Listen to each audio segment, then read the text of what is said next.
in the quiet outskirts of a town forgotten by progress and swallowed by decades of unsolved grief. The murder of 17-year-old Clara Wexley had faded into local myth, whispered only by older residents who still remembered the night her body was found half buried in the autumn mud behind the abandoned railway station, her eyes open, as if watching something the living were not meant to see. And for over 30 years, her case sat frozen inside a dusty evidence box that no one bothered to open, until one rain-soaked evening when a retired detective named Jonah Merritt returned to the station with the weight of unfinished guilt pressing on his failing lungs, because Clara had been his first case as a rookie, and the only one that haunted him enough that he never slept without hearing the echo of her mother's trembling voice, begging him to find the truth. A voice he failed to honor when the department closed the investigation, labeling it a tragic but untraceable assault. Yet fate seemed determined to reopen old wounds when a young construction crew digging near the collapsed southern rails uncovered a rusted metal lockbox wrapped in decaying canvas, containing a stack of undeveloped film rolls, a torn page from Clara's diary, and a silver cigarette lighter engraved with initials no one recognized. And suddenly the cold case became warm enough to scorch the town's fragile peace, bleeding old rumors into new fears, as Jonah, now in his 60s, took the evidence home and sat at his kitchen table, listening to the steady patter of rain while feeding the film into a modern scanner he barely knew how to operate.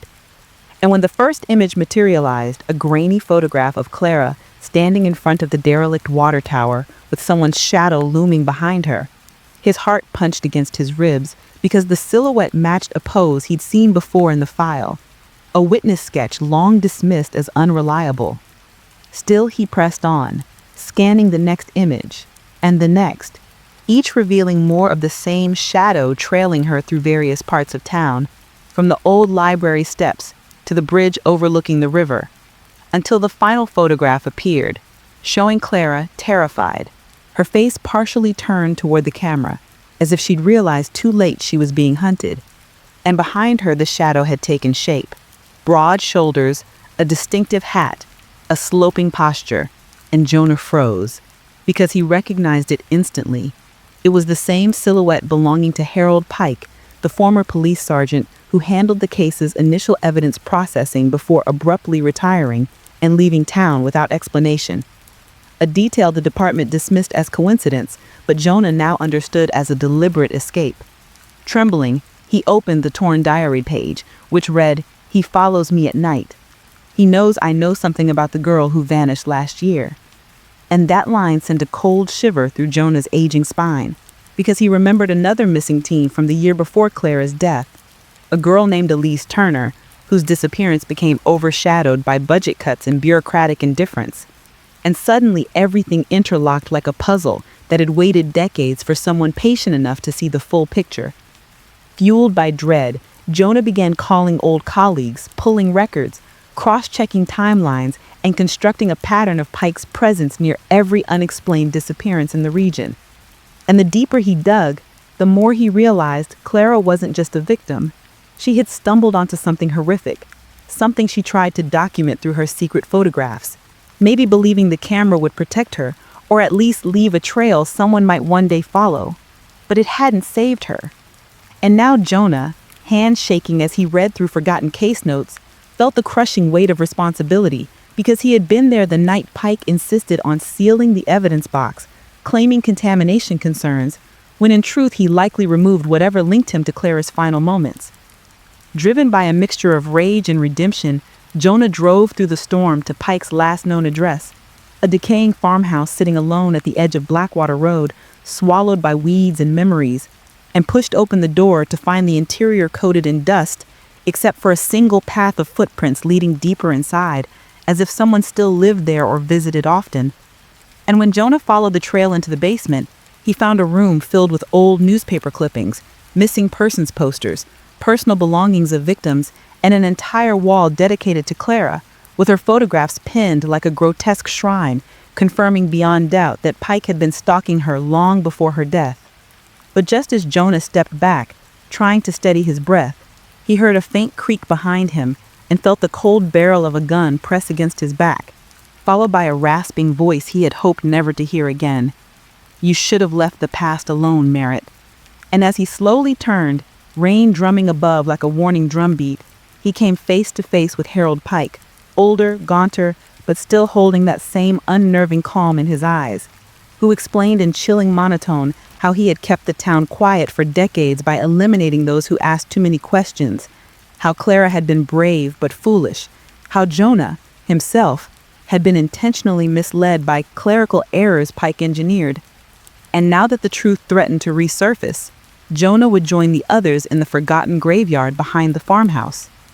But Jonah, refusing to surrender, seized the moment Pike glanced toward a noise upstairs, wresting the gun from his grasp and firing a single desperate shot that echoed through the basement.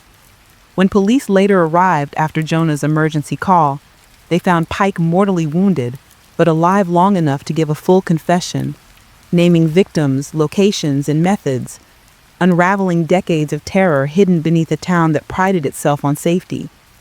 And in the days that followed, as investigators uncovered multiple burial sites and long-lost evidence, Clara's mother, now elderly and frail, finally received the closure she had prayed for, her daughter's bravery acknowledged, her photographs preserved as the key that reopened a case the world had nearly allowed to vanish. And though Jonah became a hero in local headlines, he spent his evenings alone on his porch, listening to the rain, haunted not by regret anymore, but by the quiet hope that somewhere, somehow, Clara's restless spirit had finally been given peace. And yet, even with Harold Pike dead and his monstrous legacy laid bare beneath the cold floodlights of crime scene tents, Jonah Merritt found himself unable to shake the eerie sensation that something about the case remained unfinished. A hollow tug in the center of his chest, reminding him that Clara's final photograph, the one showing her terrified face and the shadow behind her, did not match the timestamp logged in Pike's confession, because Pike insisted that he confronted Clara at the water tower on the night she died, not behind the railway station where her body was discovered. And although Jonah initially dismissed this as faulty memory from a dying man, the discrepancy pulled at him like a loose thread in an otherwise perfect narrative, forcing him to revisit the evidence room late at night while rain drummed like soft static on the middle roof. And as he spread the photographs across the table, illuminated by the dim yellow glow of a flickering bulb, he noticed a detail he had missed the first time. Clara's pupils in the final image reflected not one figure, but two, a taller shape standing just outside the camera's frame. And this discovery sent a ripple of dread through him, because Pike had acted alone according to his confession, speaking of solitary hunts, solitary cleanups, solitary rituals. But the reflection hinted otherwise, implying the presence of another accomplice, or perhaps someone with a deeper, darker motive than Pike ever confessed to. Unsettled, Jonah dug deeper into the archival boxes, pulling old witness statements, duty logs, and precinct sign-in sheets from the week of Clara's murder, only to find that on the night Clara vanished, Pike had signed out early due to a personal emergency, a note typed neatly in a different font than the rest of the reports, suggesting that someone might have altered the records long after Pike left the force. And Jonah's breath thickened as an old suspicion returned, a suspicion he had buried nearly 3 decades earlier. Sergeant Malcolm Harrow, the veteran officer who supervised both him and Pike at the time, a man known for his rigid authority and for quietly shutting down lines of questioning that strayed too close to certain political families in town, had been the last to handle these logs before the case was closed, and a memory Jonah had long suppressed resurfaced the night Harrow pulled him aside and told him in a low, controlled voice that some deaths bring more trouble than they're worth, and that letting sleeping ghosts lie is a kindness to the living. Words that sounded like mentorship back then, but now tasted like warning. So Jonah, now tired but fueled by dread-laced resolve, drove to Harrow's last known residence, an assisted living home on the far edge of town, the kind of place where residents drift through hallways like slow-moving reminders of forgotten eras. And as he entered the dim lobby, rain still dripping from his coat, he was greeted by a nurse who led him to a small room where Harrow sat by a window, staring at the storm as though it whispered to him, his once intimidating frame now shriveled beneath a wool blanket. But when he turned and saw Jonah, Something sharp flickered behind his cloudy eyes, as if he recognized the purpose behind Jonah's visit, and before Jonah could speak, Harrow smiled faintly and said, "You found Clara's photos, didn't you?" sending a chill through Jonah's blood, because he had told no one about the photographs, except the forensics officer who processed them. Jonah sat across from him, voice steady but tight, as he asked whether Harrow had known what Pike was doing all those years ago. And Harrow, rather than denying it, exhaled a slow, trembling breath and replied, "Pike was only ever the blade. Someone else held the handle." And the implication of those words struck Jonah harder than any confession Pike had given, for it meant that the killings, Clara, Elise Turner, and likely others, might have been part of something larger, something orchestrated by an individual with influence enough to manipulate police records, silence reports, and disappear evidence. Harrow, sensing Jonah's growing horror, continued speaking in a voice that wavered between guilt and fear, revealing that decades earlier, a powerful local businessman named Roderick Vance had lost his daughter in a tragic accident, spiraling him into a deranged obsession with purity, control, and the belief that certain young women in town were corrupted influences, ruining the moral fabric of the community. And while the department dismissed Vance as eccentric, Harrow claimed he had seen Vance meet privately with Pike on numerous occasions, handing him envelopes and discussing disruptions that needed to be handled, until Harrow, terrified of losing his pension, chose to look away, a decision that had haunted him since Clara's death. Jonah, fist clenched, demanded to know why Harrow had never come forward, why he let a serial predator continue roaming free. And the old man's voice cracked as he whispered, "Because Pike wasn't the only one who answered to Vance, and I wasn't brave enough to stop any of them," implying that at least one other officer, someone Jonah once trusted, had also been involved, someone still living, someone watching.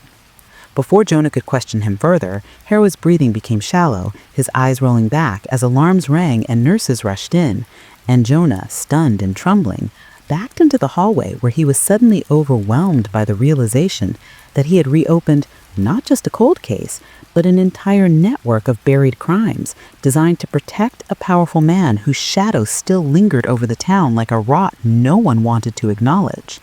Leaving the facility, Jonah walked into the rain-soaked night with a new terror gnawing at him. If Vance had orchestrated the murders, and if one of his loyal enforcers still lived, then that unknown second figure in Clara's final photograph was not a ghost of the past, but a threat still breathing, still watching, still capable of silencing anyone who got too close.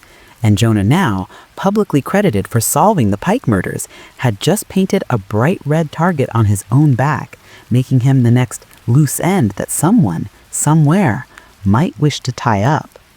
Yet even as Jonah drove away from the assisted living home with Harrow's dying confession echoing in his mind like a slow, heavy tolling bell, he couldn't ignore the feeling that the storm outside was mirroring the storm inside him, the kind that churned with too many unanswered questions.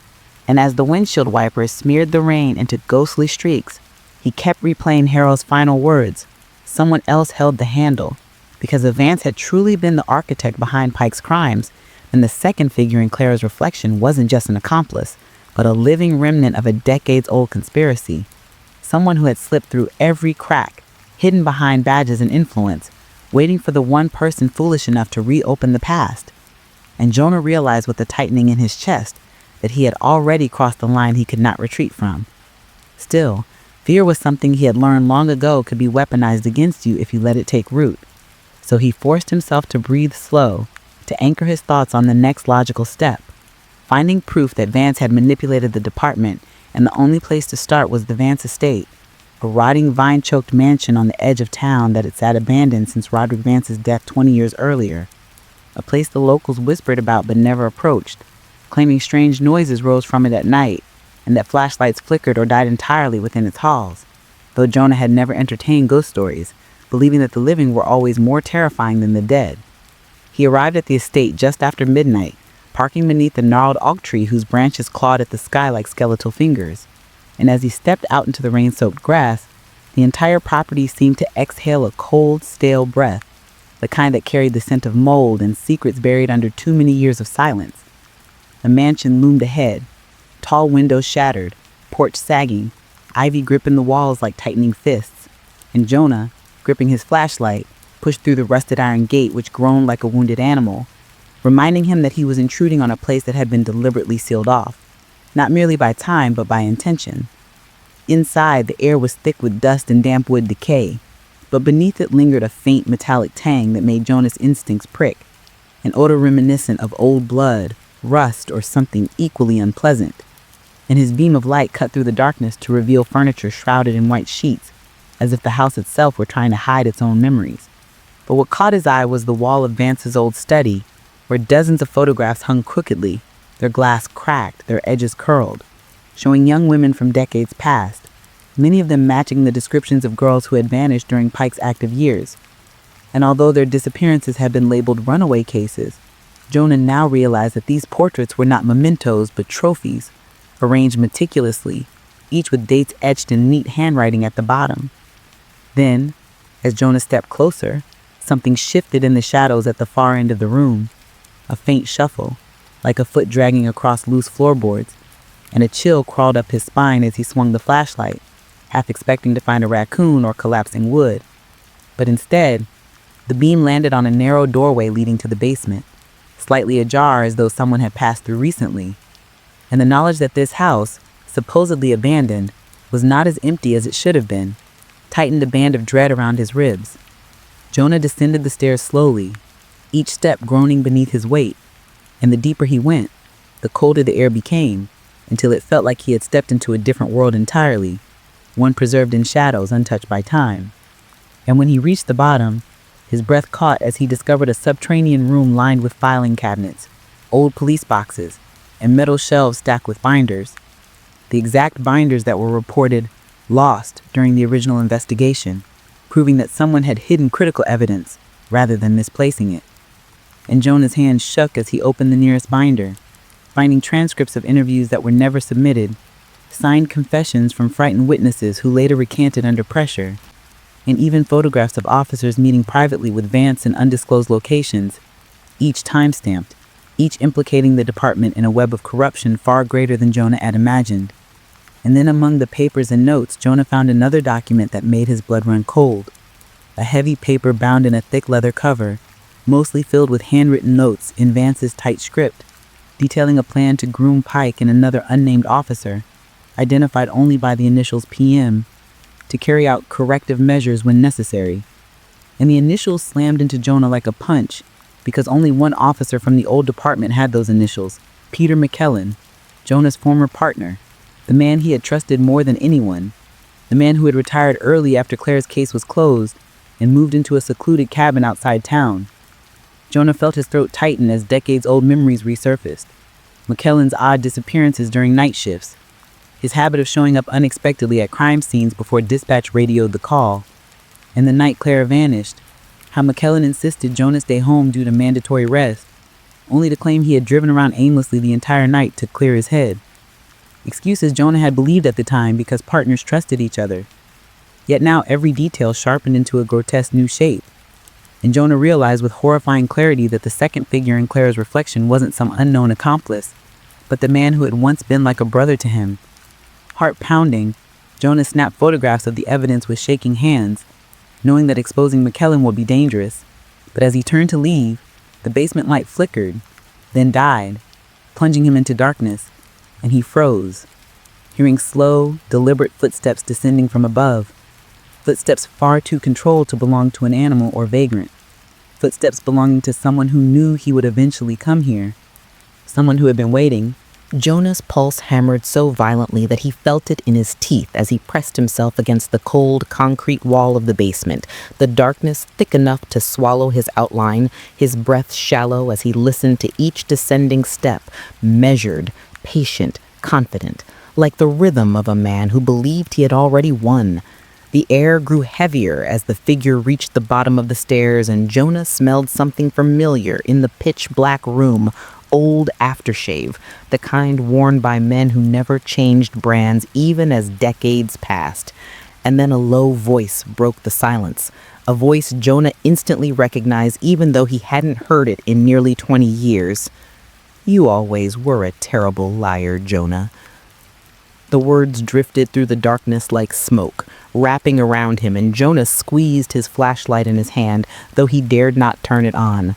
Light would give away his position immediately, but the voice continued, calm, almost amused, as if this were a reunion rather than a confrontation. I wondered when you'd show up. You were always the curious type. Couldn't let things be. Couldn't accept simple answers. A faint metallic click echoed, someone cocking a revolver, and Jonah's stomach nodded, because McCullen always carried a revolver, even after the department switched to standard issue pistols. It had been his trademark, his comfort object, and now his weapon of choice for tying off loose ends. Jonah kept still, forcing himself not to react, knowing sound was his only ally in the dark. And as McCullen's boots scraped over the cement floor, Jonah could track his approach by the soft shift of air, realizing with a spike of dread that his former partner wasn't searching. He already knew exactly where Jonah stood. Harrow talked, didn't he? McCullen said quietly, almost regretfully. That old fool should have let the graveyard keep its secrets. Jonah swallowed, his throat dry, and finally asked, his voice barely audible, "Why? Why any of this?" McCullen chuckled softly, a sound devoid of warmth, because Roderick Vance understood something most men never grasp. Order must be maintained. Some people disrupt that order. Pike was a weapon. I kept him sharp. You, his footsteps paused, you were the one I had hoped would join us. You were bright. You were loyal. You had potential. Jonah felt nausea twist his stomach. The idea that McCullen had once tried to groom him into this nightmare of corruption and murder made his skin crawl. "You killed Clara," Jonah whispered, and McCullen answered with chilling indifference. "Pike did the work. I guided the process. Clara wasn't the first, Jonah, and she wouldn't have been the last. The world is cleaner without girls like her." The sentence ignited a spark of fury inside Jonah that burned away his fear. And without thinking, he flicked the flashlight on and swung it like a weapon, smashing the beam into McCullen's face, catching him off guard. McCullen staggered back, gun firing wildly, the muzzle flash briefly illuminating the basement in a burst of orange light that revealed metal cabinets, stacks of evidence, and the deranged calm on McCullen's features. Jonah dived behind a shelving unit, heart thundering, shards of concrete raining down as another shot ricocheted against the wall. "You're making this messy," McCullen snapped, losing the cool composure he had worn like a second skin. "I didn't want it to end this way. You could have walked away." Jonah crawled between stacks of boxes, gripping the flashlight like a lifeline. "I'm not walking away again. Not like I did 20 years ago." McCullen answered with a cold, clipped tone. "Then you'll die down here with the rest of the truth." Jonah lunged toward the far wall, locating the old fuse box by memory more than sight, and slammed his palm against the main switch. Instantly, the basement exploded into harsh white light, fluorescence flickering awake like startled eyes, revealing McCullen fully, hair grayed but eyes sharp, revolver steady, stance disciplined. But Jonah had counted on the sudden brightness buying him a fraction of hesitation, and as McCullen flinched, he hurled a metal evidence box like a projectile, striking McCullen's arm and sending the gun skittering across the floor. McCullen roared with rage, charging, and Jonah braced himself, knowing the final confrontation had begun. The house fell silent after the last echo of footsteps faded down the corridor. But the silence didn't feel empty.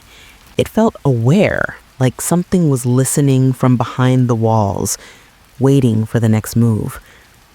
The air had that thick heaviness again, the same suffocating pressure the investigators noted in their first visit, as though the house itself was inhaling, holding its breath, studying them with unseen eyes. Detective Rahman kept his flashlight fixed on the end of the hallway where the shadow had appeared moments earlier. Its shape still burned into his vision like a bruise. He knew what he saw. Not a trick of the light, not exhaustion, but a silhouette standing perfectly still, with shoulders slightly hunched as if leaning forward to listen. And now, the space where it stood felt colder than the rest of the house, cold enough that fog purled from his breath each time he exhaled. Beside him, Officer Mina slowly lowered her notebook. "Sir, do you hear that?" she whispered. At first, he didn't, only the electric hum of old wiring. Then, faint, fragile, like something pressed against the floorboards far below, came a rhythmic tapping. Not random, not natural, a deliberate pattern. 3 taps, pause. 2 taps, longer pause. Then 3 again. It repeated with unsettling patience, each sequence perfectly spaced. "It's the same pattern the neighbors mentioned," Mina said, her voice thin. "They heard this the night of the disappearance." Raman's jaw tightened. He had read the statement, the old couple next door reporting that they heard tapping sounds coming from the house at exactly 3:11 a.m., the time digital clocks inside the house kept glitching to whenever they tried to reset them. Even now, the corner clock blinked 3:11, unmoving. They followed the tapping down the hallway, each step feeling heavier, as though the house wanted to slow them, to drag their movements through its thick, unseen grip. The sound grew clearer as they reached the main stairwell leading to the basement, the place no one wanted to check during earlier visits. Every officer who approached the basement door felt an inexplicable nausea, a sense of being watched by something from beneath the floor. Raman grabbed the rusted handle and felt it tremble in his hand, as though something was touching the other side of the door at the very same moment. He looked at Mina, whose face had gone pale but determined, then, slowly, pulled the door open.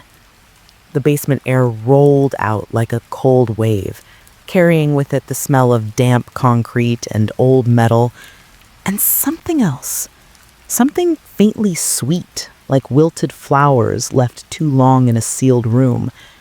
Their light swept across the stairwell, dust swirling in the beams like drifting ash. The tapping stopped, then resumed, this time faster, urgent. Raman lifted his flashlight and descended the steps. The basement was larger than they expected, long, low-ceilinged, and cluttered with rotting furniture covered in sheets. Water dripped from pipes overhead, each drop echoing like a distant heartbeat. But the tapping wasn't coming from the walls or the pipes or the floor. It was coming from the old metal locker in the far corner. Mina froze. That's impossible. They searched this place after the disappearance. Nothing was inside. Maybe they didn't open it, Raman said quietly. Why wouldn't they? He didn't answer. He didn't have one. They approached slowly, the metal locker vibrating ever so slightly with each tap, as though something inside was knocking, asking to be let out, or warning them not to open it. Raman placed his gloved fingers on the latch, and the tapping stopped instantly. He paused, waited, listened. Nothing. Then a single tap. Soft, right against the metal, as if a fingertip touched the inside of the door. He lifted the latch. The locker door creaked open. Inside was darkness, so dense it seemed to swallow the light. But then, as Raman angled his flashlight, he saw something at the bottom, a folded piece of paper, drenched at the edges as though it had soaked up years of moisture. Beside it lay an old cassette recorder, its red light blinking weakly, as though it had been turned on recently. Mina's hand trembled as she picked up the paper. The handwriting was jagged, frantic, each stroke pressed so hard the pen had cut into the page. Do not listen. She looked up at Raman. We should leave it. This is evidence. We should log it, seal it. But the recorder clicked on by itself. A burst of static filled the basement, followed by a faint, shaky breath. Then a voice, tired, broken, trembling, began to speak. It's still in the house, and it's not alone. He coughed violently, then whispered, If you're hearing this, don't look behind you. Raman and Mina froze. A cold breeze swept past their backs. Something moved in the corner of the basement, just outside the edge of the flashlight's reach, a tall shape, impossibly still, as if carved from the shadows themselves. Slowly, with dread crawling up their spines, they turned. The flashlight flickered. The shape stepped forward, but just before its face became clear, all the lights in the house shut off at once. Darkness swallowed everything. And the story ends not with a scream, not with a chase, but with the soft, chilling sound of the recorder continuing alone in the black. It knows you're here,